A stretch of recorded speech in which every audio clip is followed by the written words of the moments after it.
Assalamualaikum warahmatullahi wabarakatuh. My name is Sylvia Trana Fitri from Group 5.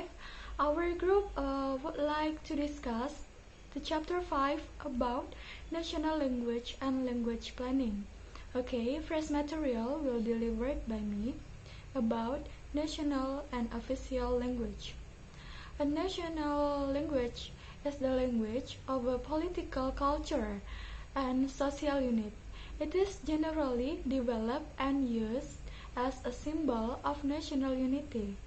Its functions are to identify the nation and unite its people. For example, Guarani in Paraguay. Paraguay, the only Latin American nation with a distinctive national language, is Guarani. Guarani is an indigenous American Indian language spoken by over 19% of the population, and it has coexisted for the past 300 years with Spanish. In Paraguay, the government declared both Guarani and Spanish to be national language, while Spanish was also identified as an official language. So, what is official language? Official language is simply a language which may be used for government business. Its function is primarily utilitarian rather than symbolic. For example, Bisama in Vanuatu. Vanuatu is a unique in Pacific because it has adopted a non-European language and a former pidgin Bisama as its sole national language. Bisama is an English lexified Creole with origin in a Malaysian plantation pidgin. It is an invaluable lingua franca in Vanuatu and a very politically acceptable national language. And then, it is possible, of course, for one language to serve both functions, such as Guarani and Spanish to be national language, while Spanish was also as official language.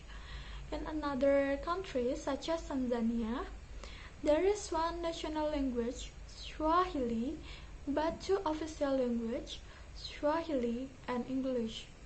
Also in Vanuatu, the national language is Bismillah, a Pacific Creole, and it is also an official language alongside French and English. And next, about official status and minority language. Minority language is a language spoken by a minority of the population of a territory. English is an official language in many countries throughout the world, such as Pakistan, Fiji, Vanuatu, Jamaica, and the Bahamas. Often it shares this official status with an indigenous language such as Malay in Malaysia, Swahili in Tanzania, and Gilbertus in Kiribati. But, interestingly, English is not legally an official language of England, the United States of America, or New Zealand. In this country, it has not been considered necessary to legislate that the language of the majority is an official language.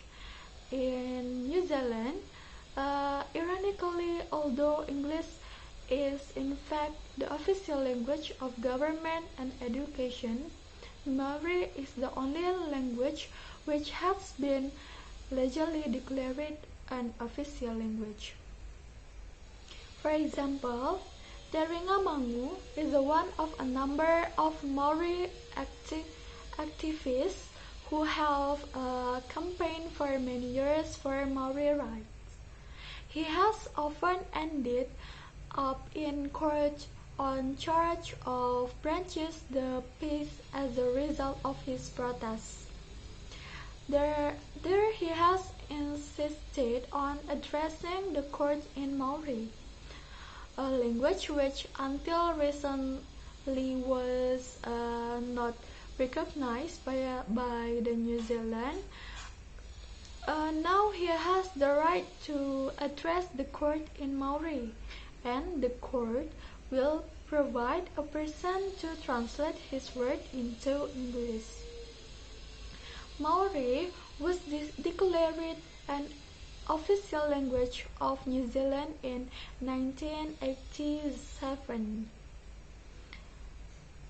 The declaration clearly gave the language a status it did not have previously, and acknowledged its symbolic importance to the country as a whole as well as to the indigenous Maori people in particular.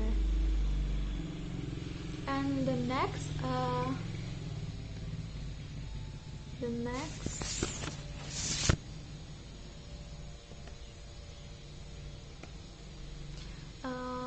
what prize a national language? Many countries have regarded the development of a single national language as a way of symbolizing the unity of a nation. The symbolic value of a national language as an